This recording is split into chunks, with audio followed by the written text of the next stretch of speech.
One more thing. One more thing. One more thing. Hello and welcome to a very, very, very special episode of One More Thing, these deep and meaningful conversations. And today I am joined by an absolute breath of fresh air in the drum and bass scene. It is Anaïs. We've got loads and loads to talk about. How are you doing? How are you doing? I'm really good. I'm chilling. I'm doing third year uni at the moment, so everything that I'm doing is channeled towards that. But it's good. It's a good challenge. Yeah, a mad challenge. I mean, I imagine like there is no time to take it easy at the moment. There Really. is. Do you know the amount of times I've heard that? Like on email threads, oh, Anaïs, just take it easy. I'm like, no, I can't take it easy. No time to take it easy at all. I think it's amazing that you are still continuing with your studies, because I would imagine, I think, you know, if I was in your position, I would probably think, do you know what, I'm going to delay this last year of uni, even if it's just for a year or anything, but I guess you're so close to the end. I think the people that I care about the most have just been like, I know if you don't do third year now, you will never go back to do it. So just do it. So I've listened to my mum, I've listened to my girlfriend, I've listened to Anton, my best friend. They all tell me to do it, so I've got to do it. Yeah, and the way the time is flying as well, like it'll be over before you know it. And what a mad time, because it is. I mean, the degree is in like music technology and stuff like that, isn't it? So you are practicing what you're learning. It's like studios and stuff, and like live sound recording. It's really cool. Cool. Yeah, amazing to just kind of finish that. And yeah, you will be smashed before you will have smashed that before you even I will be smashed. I will be smashed after I finish it. Yeah. Go on, cool. So I was going to start this interview with a big up. Like last night, basically the last time we spoke, we were at Boomtown, and you absolutely tore the Dubtendo tent, a new one, with Euphonic as well, which we'll talk about. That was so much fun. That was. It was amazing, wasn't it? But you said that you were really looking forward to seeing DJ Lord of the Rings. So I watched back over that interview, and last night I spent about 20 minutes, 30 minutes enjoying watching DJ Lord of the Rings. Oh, amazing, absolutely amazing. So thank you. It was probably one of the funniest sets of Boomtown. Brilliant. You did go and see them then? Yes, I did go and see them, and also the MC Gandalf got his cock out. Brilliant. Amazing. He got his little hobbit out. Yeah, I was just thinking, in drum and bass, like, you wouldn't be allowed to do that, surely. No. What was the reaction like? Did the crowd love it? Did it go down well? Did he get a reload? No, he didn't get a reload. People were like weirdly all right with it. It's just something that was happening on the side of the stage, and like all the prudes were like, oh my God, like me, my girlfriend. But like people were just normal. Brilliant. That's some of the magic of Boomtown. Certainly, I think he was playing on a Sunday, wasn't it? So this is like the tail end. This is how degraded Boomtown gets by that stage. Yeah. But thank you for that, because that was, I mean, that Dubtendo, I was only there for the day, but that Dubtendo stage was magical. That was absolutely amazing. Everybody kicked ass. And that was the first time I'd actually seen you play as well. Like, I heard loads of your mixes, but actually seeing you play. You tore the place a new one, really. I love shaking it up a bit. Like halftime, 4x4. People love 4x4 on a night out when they've been hearing drum and bass like for 4 hours. Yeah, 4x4s are the one, like this year, last year as well. And it doesn't, like, it's, if you said 4/4 at like 170 BPM, it sounds on paper, technically it sounds too fast. But when you hear it and it works, it just works. Like, no such thing as taking too us 30 fast years to get to this point, really. There's no such thing as too fast. No such thing as too fast. No such thing as too fast. You've gone up to 200 before? Like no. Kind of territory? 4x4 at 180. I usually mix at 180 if I'm playing like a later slot. Sometimes I play 175, but 180 4x4 all the way. And you like to mix it up though. It's not about the tempo, it's about mixing up the genres. Like anything goes, really, doesn't it? Yeah, if I've got like a whole hour to myself, sometimes I do a bit of 140. I always tend to do 4x4. Halftime as well. I love a bit of halftime. That's pretty much, I think that's pretty much it. Yeah, I've been listening to a lot of your mixes. It's finding those transition tunes so you can get in and out of stuff. But I think it was It's called the all about it. Foundation mix. I was listening to it in the gym this morning, and there's like housey elements in there. There's dance hall in there. Your Wait, which sets one are, was that? I think it's called Foundation. I can look it up on my phone Yeah, now. that was quite old now. So Yeah, I I did don't know that what like they 3 years ago, I think. 3 years ago. Wow. But all the tunes sound fresh. I don't think like there are some tunes that I recognize and there's some little old bits, but I They think also half were. of them is probably still dubs. Like, Yeah, I spent ages like trying to find stuff that people might have not heard before. Like with drum and bass, if I hear someone play like loads of people playing like the same tune, say example Tour by Mackie G, I will not play it. Like I do yeah, not want to play stuff like it's like clothes. You don't want to wear what everyone else is wearing. yeah. Or if you do, then do it in a way like flip it or mix it with something that no one Yeah. ever expects or anything like Yeah. that. Yeah, I mean, your sets are kind of a reflection of your personality, and that's the same for any DJ. Any DJ sets are a reflection of their Weird. personality, isn't it? What, full of energy, full of vibes, full of love for the music. Yeah, I love it. It's a massive like release for me, like energy release, emotional release. And it's a sick job. Obviously it's not all sunshine and rainbows sometimes when like with all the traveling, but that's just what you got to do. Yeah. Yeah, totally. That is like, I always remember a quote that Marky told me, and I'm sure he said it in lots of other interviews. It's like he's paid to do the traveling. The mixing he'd do for free, but it's the traveling, the Yeah, the airports, the mixing's easy. flying. Like a whole hour of mixing is like it's the coolest job ever, but it's the traveling that really gets you. What's the longest, what's the most grueling journey you've had to do to play to a dance floor so far? It's not been anything too bad, like nothing long haul, but like 2 weeks ago, I went to Amsterdam to play for hospitality in Amsterdam. I got there in the evening. My set time was 5 till 6. And then I had to fly to south of France after. So I didn't sleep for like 2 days. But it's all right. I actually made it in the end. Yeah, I you was just fine. kind of go on vibes there, really, don't you? I think. Yeah, it was a sick set though. Like everything hospitality do is just like massive. Yeah.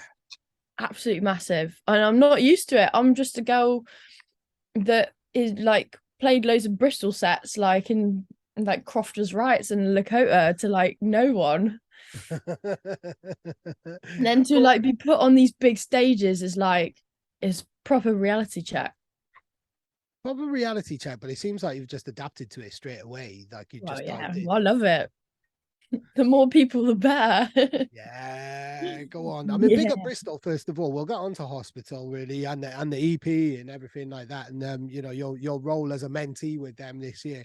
But big up Bristol because you've only been in Bristol since 2019, I think, isn't it? Yeah, I think so. I can't actually remember, but it's been like 3-4 years, I think. Yeah, because you followed Anton, didn't you? Yeah. No, he's my best mate. Yeah, but he came like a year before you. There was a beautiful quote of yours in the interview that you did with Jake on UKF, where you were just basically bigging up Anton, really, and you said that the two of you fused together, really, like his energy matches yours. Yeah, 100%. He's just as crazy as me. Like when we're together, if we walk down the street, usually we're shouting something weird. But I wouldn't have it any other way. Go on. That's cool. How did you two link up? It was school, wasn't it? Yeah, it was high school. Yeah, I was like the weird kid for about a year, and then I got speaking to him, and then we got really close.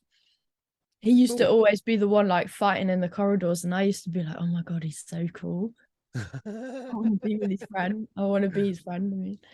I mean, Brilliant. You were only the weird kid just for 1 year. That was your year, or were you the weird kid all of the no, time? like the weird The new weird kid all kid the time. Ah. that had no friends. Where was that? That was in Cheltenham, but I grew up north in Lancaster. But I've completely lost my accent now. Yeah. You wouldn't be able to tell at all. No, I didn't. I thought it just sounded like a West Country accent. No, you're right, my dear.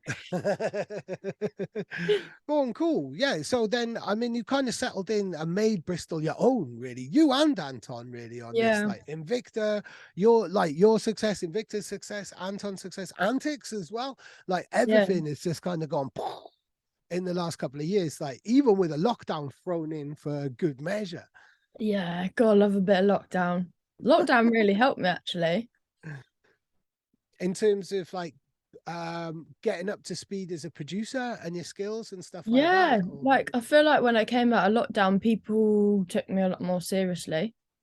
Because I was producing and I just put loads of work into DJing. So like I used to DJ like 4 or 5 hours a day in lockdown, like something ridiculous.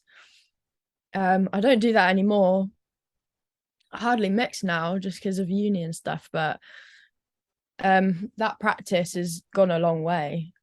Yeah. 100%. What else are you gonna do during all of that time, really, isn't it? No, nothing. Get told off sitting in a park.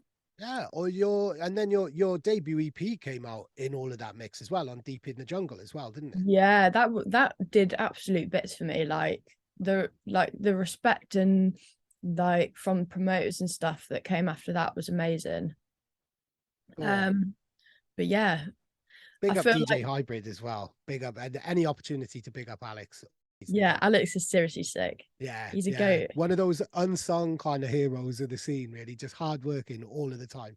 Yeah, I can't believe he like does his career and a label. Like running a label is hard. Yeah, it seems like the kind of dream job in a way, but then it's like every job, you know, like you're saying, like with DJing, the traveling is the downside. With my job, it's the transcribing or video editing or the long fiddly bits and stuff which need to be done to make the end thing. And with the label, it's the paperwork, the contracts and stuff like that. Yeah, anything legal or paperwork, he would scare the shit out of me. There's a lot of work that goes behind like every job. Like people, like some people are like, oh, you got an easy job, all you got to do is play, but like you don't count like the endless hours of DJing, the social media. Like social media is a massive part of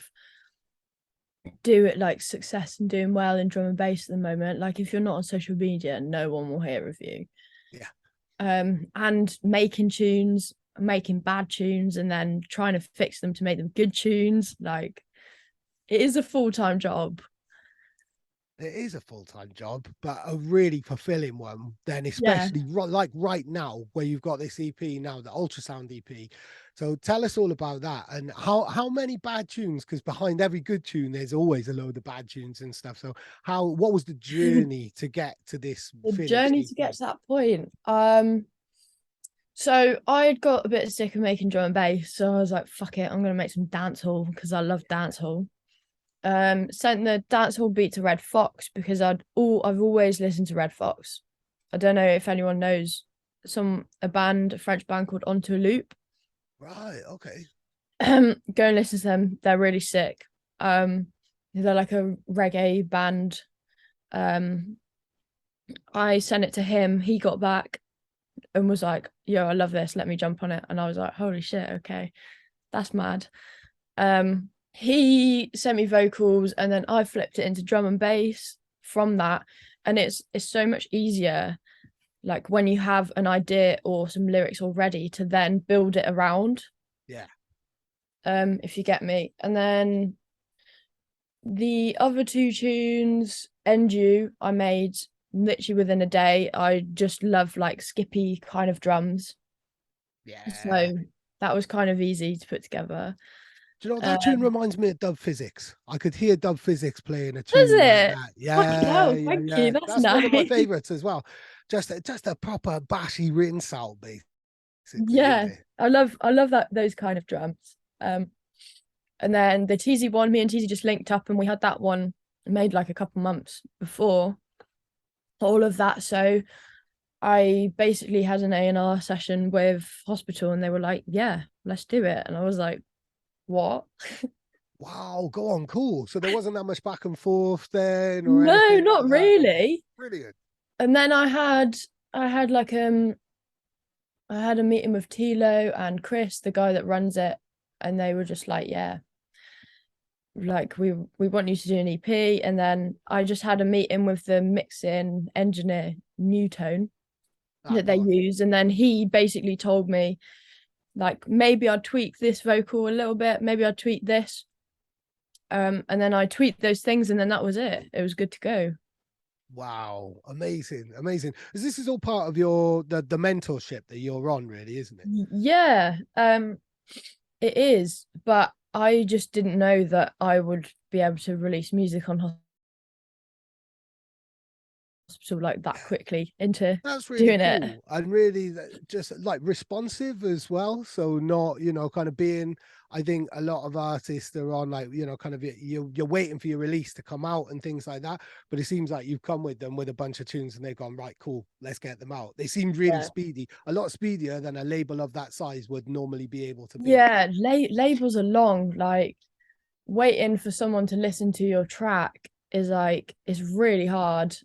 And you don't want to keep reminding them as well. But like, big up hospital for just being responsive and just wanting to make shit happen. Yeah. So do I. Like, as soon as I make something, if it's good, I want to know what's happening to it.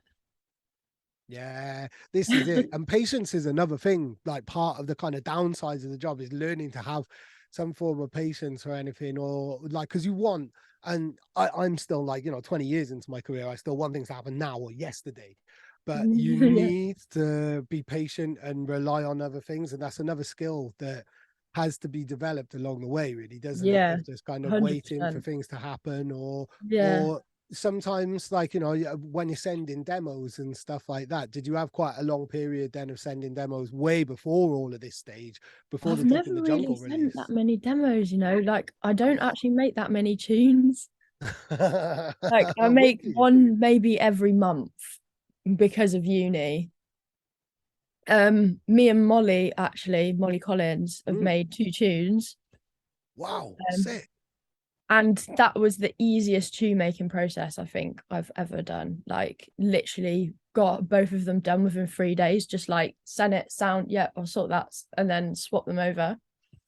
Oh wow, that was so not even done like together in the studio or anything like that. Nah, like genuinely, I make better music when I'm at home in my bed with my headphones on, because you're way more comfortable. And then you make a sick idea and you send it to someone and they're like, oh yeah, sick. And then they send you the stems back. Yeah. Like I've done countless writing camps and gone to the studio with people. But for some reason I get like all in my head, like, oh, what if that person thinks I'm shit? Yeah. And also there's the pressure then of someone standing behind you or beside you or sitting beside you, and you're thinking like, oh, there's that pressure, isn't there? Basically? Yeah. But I get proper in my head, but that's something that comes with time, I think, and like trusting my own judgment a bit more, because I'm still really new to it. But yeah, all so new. I mean, it's been meteoric. I mean, like, are you kind of like 22, 23, something I'm like 23. That? 23. So this has all happened just kind of like, it's been explosive, and then it's the kind of maintaining that kind of speed, really, isn't it? Yeah, you've got to maintain it. Like once you're in the right spot, you've got to propel yourself with all your energy 10 times more. Yeah, totally. So what have you found you propelled yourself in the most, really? What's been the maddest thing that's happened so far, where you've been like, I never in a million years expected this, even beyond any ambitions or anything? Probably the hospital EP, and like playing their shows as well. And just like, even I got booked for Warehouse Project, and I was just like I look back on the videos now and I'm like, fucking hell, like if I'd have known like 5 years ago when I was going there, I would be completely amazed. Yeah, go on. I was watching those videos on your Instagram the other day as well. Like, it just looks phenomenal, like absolutely amazing. It was so sick. It was first set as well. Oh wow, go on. Yeah. So there's no warming up duties or anything there. There's no warming up, just straight into it. Amazing. Go on, cool. Sick. What other pinch yourself moments or mad moments that you had? I know that week coming out of lockdown was a big week, wasn't it? Those first gigs like coming out of that. It feels like ages ago now. Me and my girlfriend, I think, had about 9 sets in like 7 days or something ridiculous. And all of them, everyone was just going absolutely mental. I think we probably slept about like 2-3 hours a night. Brilliant. Making up for lost time. That whole week. Yeah, it was sick. It was so sick. But I kind of wish that the energy from back then was in the ravers now. Yeah. So I feel like at the moment people are a bit sleepy. Yeah, I've kind of noticed that the enthusiasm. I was hoping that enthusiasm would stay. Really, do you think that's a UK thing, that we just got it too easy? There's just too many sick DJs, or maybe even a Bristol thing. Like, there's so many of you sick DJs all in There's one so many. little area. I don't know. I think it's like maybe the freshers.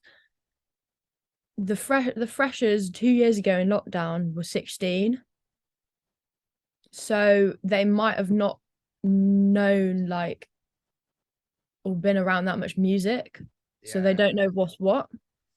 I find like the bigger events like the hospitalities, the warehouse projects, everyone goes because they love the music. Whereas if you're playing in Bristol, say like Lakota or something, they don't kind of know what's going on as much. And that's hard as a DJ because you're like, is that my mixing or what? Yeah. So do you find that you have to tailor your sets to that then? Have you drawn for a couple of big bangers then just to get people out of their shells a little bit? You have to play like the more singy stuff, like the more bait stuff, which I really don't like as much, but I will do it if I have to. Yeah, there's the beauty of drum and bass is that you can do it in such a way that it can still be classy. So you can still play. I don't want to badmouth any mainstream producers' music, but you can play a big vocal tune and then a stinky bass line underneath and make it kind of work, make it credible. Make it your own. Yeah, that's how Andy C can sell out Wembley. You know, he can do that, and that's how any good drum and bass DJ can win over a crowd by playing, or bootleg as well. Bootlegs quite often. Bootlegs are like in at the moment, aren't they? Massively, almost as much as 4/4s, I think. Really. Yeah, I tell you what, I've never made a bootleg. You never made a bootleg? Go on. Nah, I don't know how to do it. Off. Go on. Amazing. I don't know how to do it. Wow. What if there was a tune though? If you were thinking about doing a bootleg, what would you bootleg?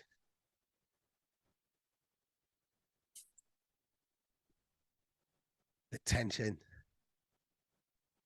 I don't really know. Like, I really like Ferrari by James Hype.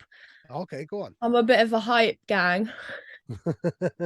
I love his YouTube. I think he's jokes. But you've never bootlegged. Never bootlegged. That seems like a rite of passage for a lot of producers. Is how a lot of people will get a lot of numbers on their SoundCloud and break through. Yeah. It's the success of Lude and stuff like that. Like, that's like on a whole other level, really. But you've never done that. I think I like the idea of making like more original music that is like, I want to be making music that people are bootlegging me. Yeah. You get me? Yeah, completely. I'm not gonna rule it out though. Like when the right tune comes up, I'm gonna do it. Go on. Yeah, but then that'll make it special. So it's not like, kind of, I know a lot of people who've broken through with bootlegs. I was interviewing Bunners the other day and they had a big Georgia Smith bootleg, which kind of blew them up. But they're like, yeah, we want to kind of put that behind us now, because as a producer, you're always learning and stuff like that. So when you do get to making a bootleg, it's going to be a banger, because it's not like one of your early kind of breakthrough tunes just to get numbers on SoundCloud or anything. Yeah. It's not all about numbers, I think. Yes, definitely. It's more like it's a slower rise then, and an organic rise in a way, but it's about quality and not numbers, and not worrying then or looking at your numbers or comparing your numbers to somebody else's numbers. That takes all of the fun and all of the soul and all of the pleasure 100%. And all of the fun out of it, isn't it? Yeah, I think for my uni, I've got to like, it's like all tied in with drum and bass and stuff, but I have to like look at certain DJs' discographies and stuff on Spotify and like analyze it. Oh wow. And like you'll see like AC13, like Headaches, Turno, like Benny Page, all back when they started releasing, it was like 10, 20k, 30k tunes, and then they just get more and more like as the time goes on.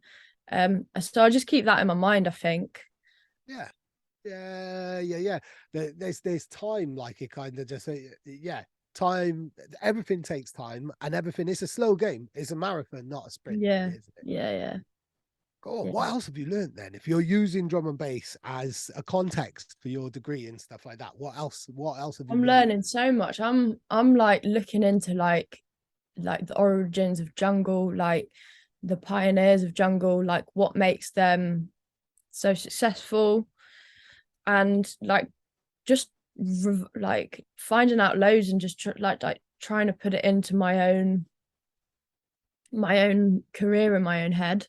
Like metalheads I'm looking at quite a lot, like DJ Storm, DJ Storm, Goldie, stuff like that, and how it was like a community.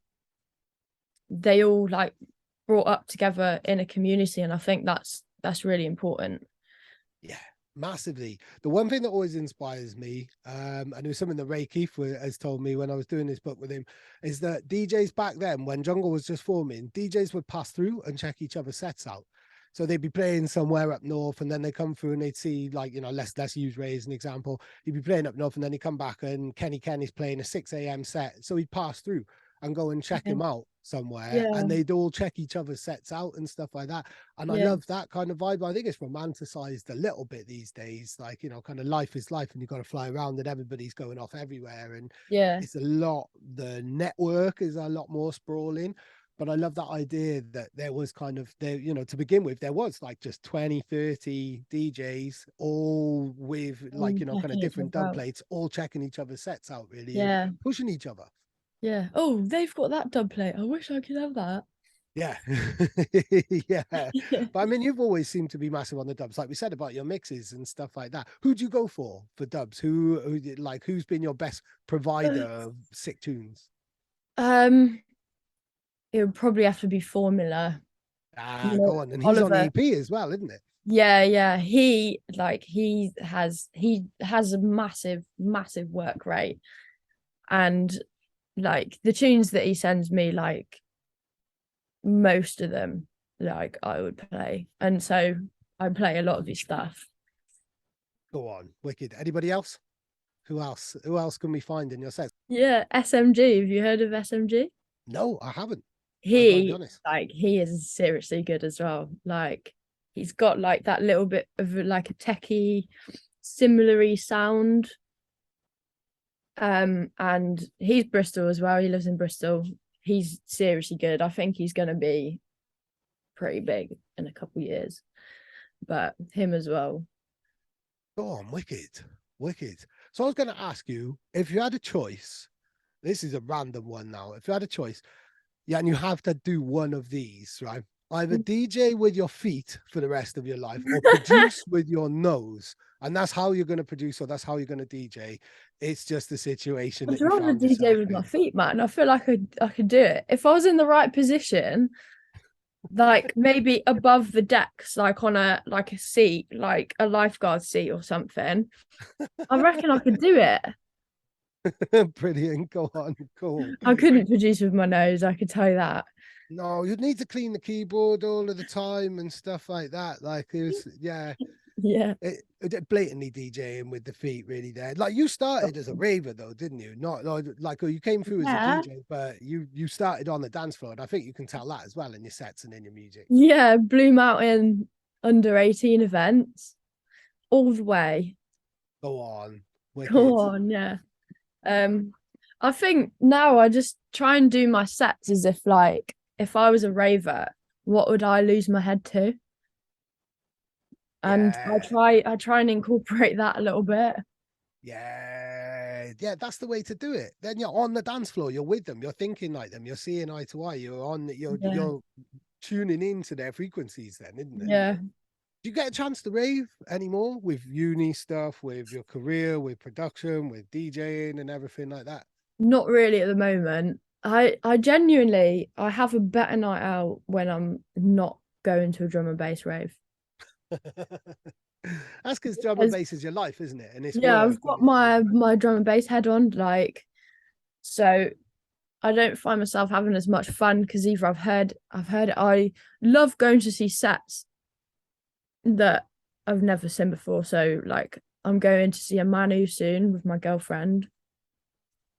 I think he's sick. We both absolutely love him. Yeah.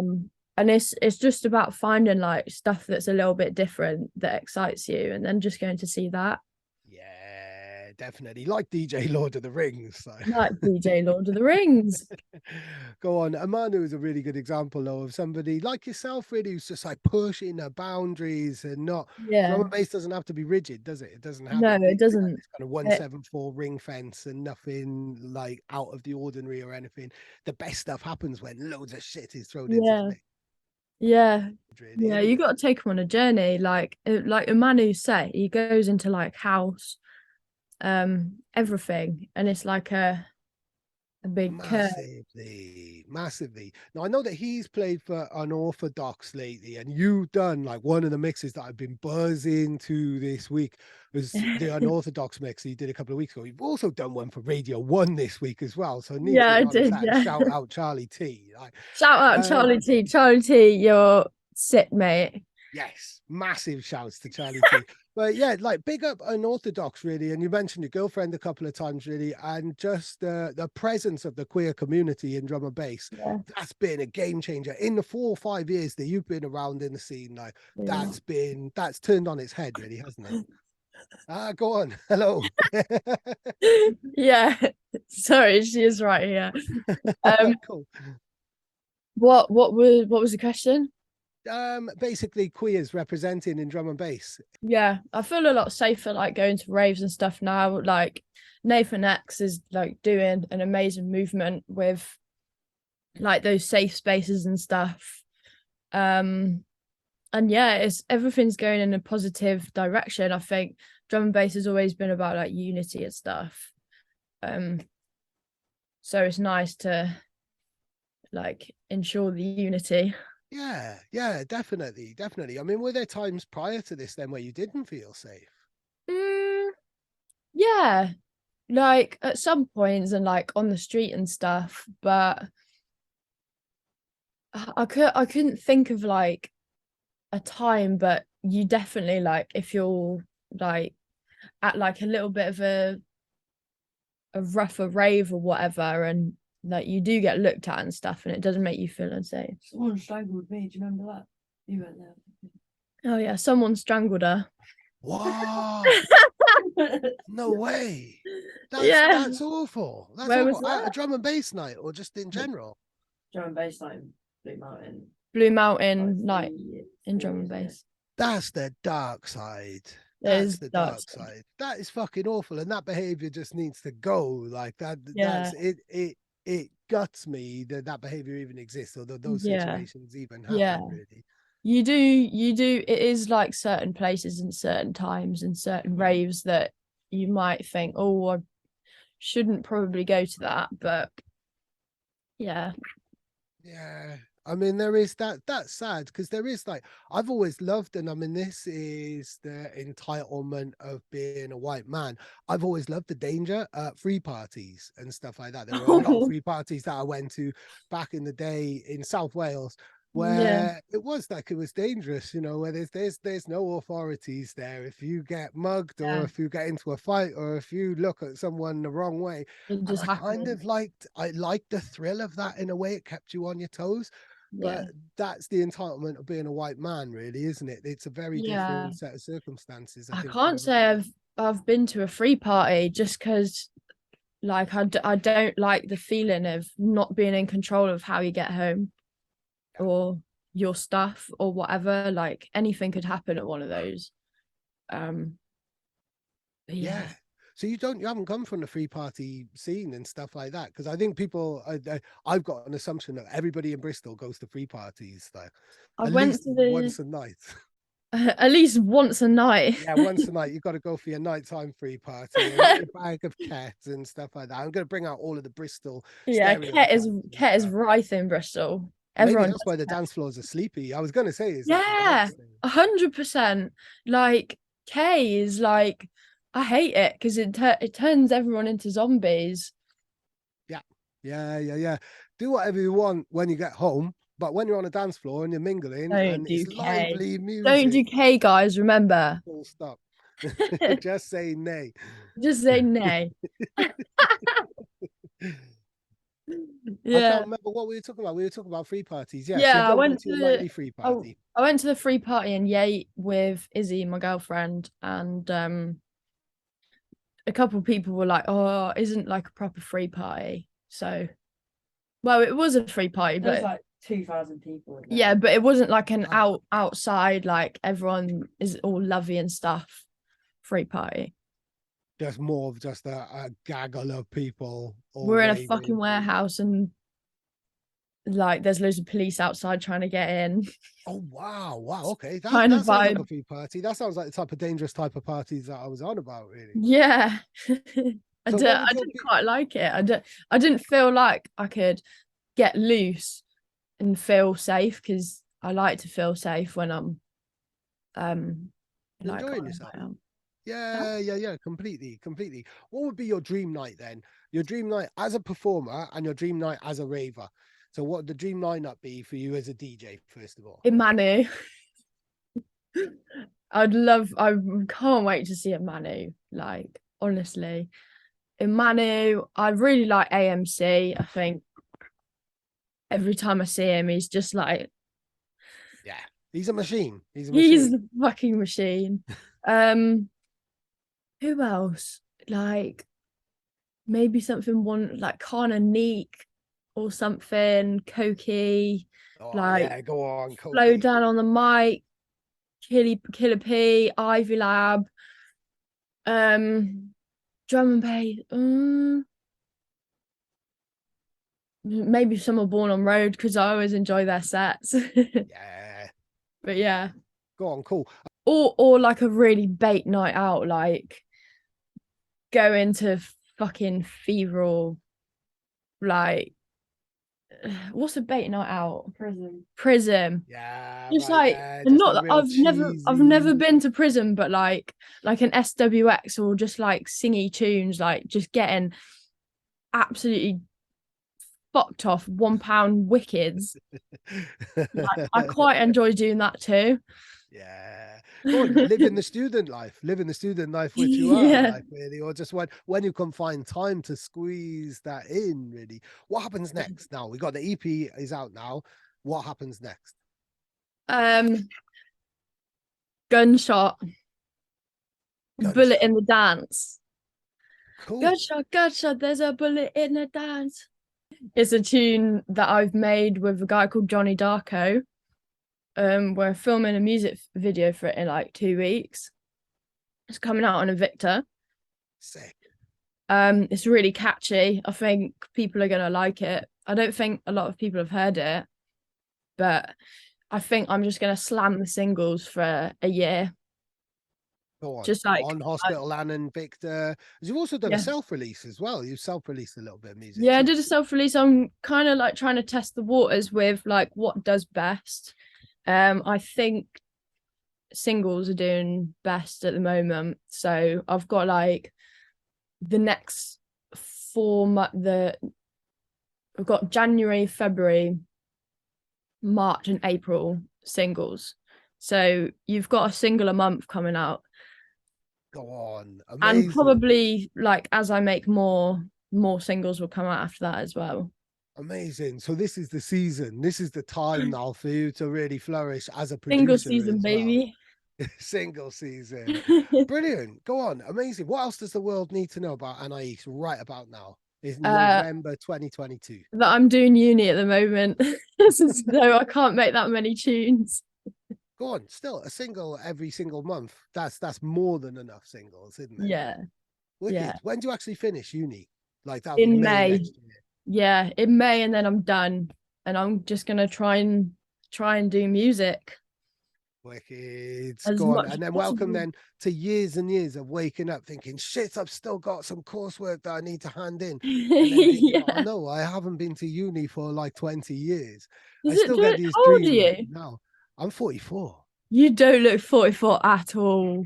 That's because I got some nice light here, like shining out all my wrinkles. I'd say And I you're love like what I do. 35.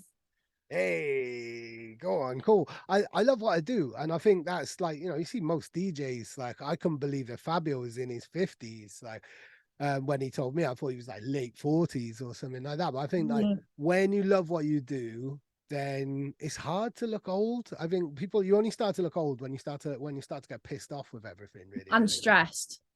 Pissed off, Yeah, stressed. yeah. Go on, awesome. It's been a real pleasure. I think, is there anything else that the world needs to know? You're in uni, you've got the Ultrasound EP out now. There's the Gunshot June coming out next. Loads going on, and you'd rather DJ with your feet than produce with your nose. Yeah, I got a tune with Flow Down coming out. Go on. Yeah. In I can't remember when it is. February, I think. Wow. And that is a massive BPM change tune. It goes from 140 into drum and bass. Sick. I love those tunes. I'll send it to you, to be fair, so you can listen to it. Amazing. I love transition tunes. They're the things, they're the get out of jail, or they're your little switch up, your magic keys to be able to do all of the crazy stuff when you're playing and things. Yeah. But other amazing. than that, Wicked. I'm looking forward to hearing it all. Thank you so much for joining me and spending some time with me. And Bye, thank you to guys. everybody who's watched this video. If you like it, then please actually like and it. subscribe. And subscribe. Yeah, there You've got to subscribe. Because Dave's really nice. Amazing. And he looks 35 as well. And he looks 35. Sound, Dave. See you in a bit. Thank you so much. See you Bye. soon. Bye-bye.